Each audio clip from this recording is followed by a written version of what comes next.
within my heart, right within my thoughts, right within our words.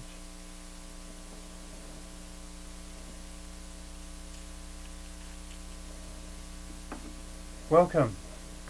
I am Sister Who.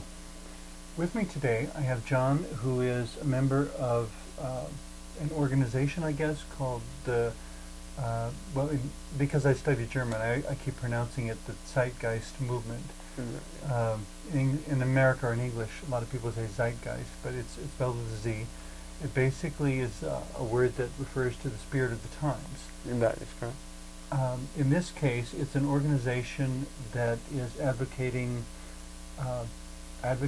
or encouraging or in some sense developing an idea of a resource-based economy, which is possibly a totally new idea to a lot of people. But that means basing our economic exchange on the resources themselves, rather than upon something like supply and demand. Right. What we are advocating is as well the use of science method for social concern. Mm-hmm. We need to start seeing science as a way to acquire knowledge of our nature, Mm-hmm. and to disregard all the false assumptions that we have about nature by using the application of the scientific method. One of the things that science can do for us by allowing us to go through that path is to have a deeper connection to nature. Mm-hmm. For example, I can give you the anecdote of Richard Feynman. Richard Feynman. Right, correct. Okay. He was a physicist, professor at Caltech. He won the Nobel Prize for Physics in the 1960s. Okay. And he had a friend who was an artist, Mm-hmm. and the artist would hold So a flower. Richard was very left brain and the artist was very right brain. Exactly. So they must have had an interesting conversation. Right. The artist would actually hold the flower and say, "Look how beautiful it is." Mm-hmm. And Richard Feynman would agree, "Yes, it is beautiful." And then the artist would say at that moment, "Well, me as an artist, I can see how beautiful it is, but you as a scientist, you break this apart and it becomes this dull thing," which is farther from the truth. Even though we do break it apart, we do that in order to understand its processes. And the beauty that the artist sees on that flower is still available for anyone, regardless of the background that they have. But there's also, though, the beauty of the scientific complexity. You know, that a scientist can look at a flower and be in awe of how all the processes happening within that flower are in such perfect balance. exactly. And the balance of chemicals and enzymes to create particular colors. Right. There's a beauty to lower scales, not just the dimension that we see.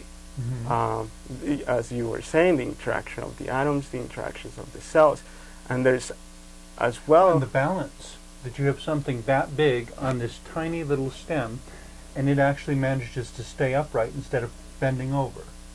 You know, there is something in the density of that stem that it's able to hold this huge flower. right, and there's also beauty on the larger scale of what the flower represents.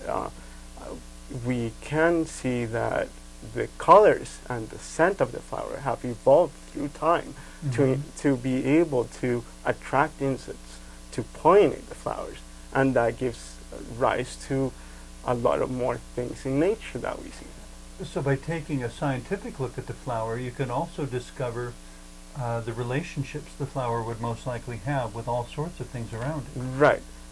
For example, another anecdote that we can see through science is by studying the sunlight intensity of at different regions of the world, we can see how that is a determinant factor of the different skin color of human beings, and that we are product of our ecological environment. Mm-hmm. We adapted to this environment, not the other way around. We didn't. The environment is not adapting to us. So we're adapting to the environment, and yet even within that, there's a certain range of variance. It's not exactly the same, but it's kind of sort of in a range. Exactly, and we should appreciate that we're part of that nature. Well, like the flower. If looking at the flower scientifically allows you to begin to see the flower's relationships, there could very well be a way of looking at all the resources of the planet that the more we understand them and the more we understand us, the more we understand what our relationships are between the two and which relationships allow for the greatest sustainability. Exactly.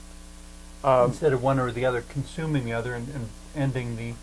I mean, it would be like eating up all the food in the world. There's no food left, so then we all starve to death. Exactly. They both have to be there. And that's not sustainable at all for our survival. We have to be able to acknowledge that we are all integrated, interconnected. We're a diverse species. Mm-hmm. And science does allow us to take that path to understand that and come to that conclusion.